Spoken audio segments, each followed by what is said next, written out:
नमस्कार दोस्तों, स्वागत है आपका बलिंदर सर क्लासेस में। आज हम एक्टिव वॉइस और पैसिव वॉइस को बिल्कुल आसान भाषा में सीखेंगे। इस वीडियो में हम रूल, सब्जेक्ट ऑब्जेक्ट चेंज और आसान एग्जाम्पल से चैप्टर को समझेंगे। वीडियो पसंद आए तो लाइक करें, चैनल को सब्सक्राइब करें और बेल आइकन पर ज़रूर दबाएं। तो चलिए शुरू करते हैं। Part 1, active voice and passive voice. अंग्रेज़ी भाषा में वॉइस दो प्रकार की होती हैं, एक्टिव वॉइस और पैसिव वॉइस। एक्टिव वॉइस, जब किसी वाक्य में सब्जेक्ट कार्य करता है तो वाक्य का वर्ब एक्टिव वॉइस में होता है। पैसिव वॉइस, जब किसी वाक्य में सब्जेक्ट कार्य नहीं करता बल्कि उस कार्य किया जाता है तो वाक्य का वर्ब पैसिव वॉइस में होता है। एग्जाम्पल देख लीजिए। The hunter killed the lion. Next, यानी शिकारी ने शेर को मारा। तो अब देखिए, the lion was killed by the hunter, यानी शेर शिकारी से मारा गया। ये दोनों वाक्य एक ही हैं। तो एक्टिव वॉइस से पैसिव वॉइस बनाने के कुछ सामान्य से नियम इस प्रकार हैं। एक्टिव वॉइस से पैसिव वॉइस बनाने के लिए चार मुख्य बातों का ध्यान रखें, परिवर्तनों को ध्यान रखें। सब्जेक्ट को ऑब्जेक्ट में तथा ऑब्जेक्ट को सब्जेक्ट में बदल दें। वर्ब बी के कई रूप जैसे is, am, are, was, were, been, be, being तथा वर्ब की मुख्य फॉर्म, तीसरी फॉर्म का प्रयोग किया जाता है। सब्जेक्ट को जब ऑब्जेक्ट बनाया जाता है तो ऑब्जेक्ट के पूर्व बाय शब्द का प्रयोग किया जाता है, परंतु कहीं कहीं बाय के स्थान पर किसी अन्य प्रपोजिशन का प्रयोग किया जाता है, जैसे कि टू, एट, इन आदि का भी प्रयोग किया जाता है। यदि वाक्य में दो ऑब्जेक्ट्स हो तो उनमें किसी एक को सब्जेक्ट में बदल दिया जाता है। प्रायः अच्छा यही रहता है कि जो लाइव यानी जीवधारी हो को ही ऑब्जेक्ट से सब्जेक्ट में बदले। सब्जेक्ट तथा ऑब्जेक्ट परिवर्तन के आवश्यक नियम। सब्जेक्ट तथा ऑब्जेक्ट के आपसी परिवर्तन पर ध्यान कर लेना भी आवश्यक होता है, जैसे कि यदि सब्जेक्ट को ऑब्जेक्ट में परिवर्तित करते समय बाय का प्रयोग कर देना चाहिए। ऐसी दशा में सब्जेक्ट यदि प्रोनाउन हो तो उसे ऑब्जेक्टिव केस में बदल देना चाहिए, जैसे कि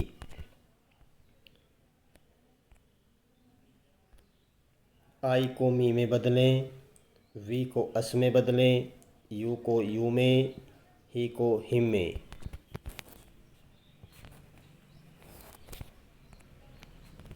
सी को हर में, इट को इट में, दे को देम में। नोट, नाउन को सब्जेक्ट तथा सब्जेक्ट के रूप में नहीं बदला जाता। जैसे राम बदल जाता है बाय राम में, यानी यह राम क्या है, यहाँ पे एक नाउन है तो इसीलिए इसको नहीं बदला जाता। ऑब्जेक्ट को सब्जेक्ट में बदलने के लिए विपरीत चक्र भी चलाइए। जैसे मी को आई बदल कर दीजिए, अस को वी कर दीजिए। इसी प्रकार अन्य भी। मई आदि प्रोनाउन का रूप ऑब्जेक्टिव केस में नहीं बदलता, जैसे कि माई ब्रदर, तो बाय माई ब्रदर हो जाएगा our mother, by our mother. His sister, by his sister. Verb be का उचित रूप किस सेंटेंस में लगाना चाहिए, इसका ध्यान आगे प्रत्येक टेंस में दी गई तालिका से करेंगे। तो चलिए शुरू करते हैं अगला पार्ट। असर्टिव सेंटेंस में सबसे पहले हम करेंगे प्रेजेंट इंडेफिनिट टेंस। सबसे पहले तो हमें इसकी पहचान होनी चाहिए कि एक्टिव वॉइस में प्रेजेंट इंडेफिनिट क्या होता है। देखिए, सबसे पहले हमें वहाँ पे मिलेगा सब्जेक्ट प्लस वर्ब की फर्स्ट फॉर्म, उसके साथ एस या ई एस लगा मिलेगा, प्लस में ऑब्जेक्ट होगा। जब हम उसे ऑब्जेक्टिव अर्थात उसे हम पैसिव वॉइस में बदलेंगे तो सबसे पहले हम उसको जो ऑब्जेक्ट था उसको सब्जेक्ट बना देंगे, यानी यहाँ पे मैंने इसीलिए ऑब्जेक्ट लिखा। उसके साथ बी का रूप इज, एम, आर और साथ में वर्ब की थर्ड फॉर्म प्लस में बाय और उसके बाद सब्जेक्ट लगा देंगे। तो रूल देख लीजिए, प्रेजेंट इंडेफिनिट टेंस वर्ब की फर्स्ट फॉर्म वाले वाक्यों का पैसिव वॉइस बनाते समय इज, एम आर तथा वर्ब की तीसरी फॉर्म का प्रयोग किया जाता है। तो यहाँ पे कुछ एग्जाम्पल भी दिए गए हैं। देखिए, एक्टिव वॉइस में आई प्ले फुटबॉल, यहाँ पे जो फुटबॉल एक ऑब्जेक्ट है तो फुटबॉल लगाएंगे। फुटबॉल इज, फुटबॉल के साथ इज क्यों आया, क्योंकि फुटबॉल जो है एक सिंगुलर है, तो जिसकी वजह से इसके साथ इज आया। तो प्लेड, प्ले की थर्ड फॉर्म प्लेड हो गई। बाय मी, आई को मी में बदल देंगे। उसके बाद she sings a song by her, she sings a song by her, यहाँ पे देखिए she is a song by her हो जाएगा। यहाँ पे देखिए अगला देखिए, he makes chairs, he makes chair, यहाँ पे देखिए chairs are made by him, chairs are made by him. Chairs के साथ आर इसीलिए आया क्योंकि चेयर्स जो है प्लूरल नाउन है, प्लूरल है, इसी वजह से। The cow Yeats grass, grass यहाँ पे ऑब्जेक्ट है, जिसकी वजह से यहाँ पे ग्रास के ऑब्जेक्ट ग्रास को सब्जेक्ट बना दिया है और उसके साथ इज लगाया। Eaten by the cow. Next, you speak the truth is spoken by you. They cut trees in the forest, trees are cut in the forest by them.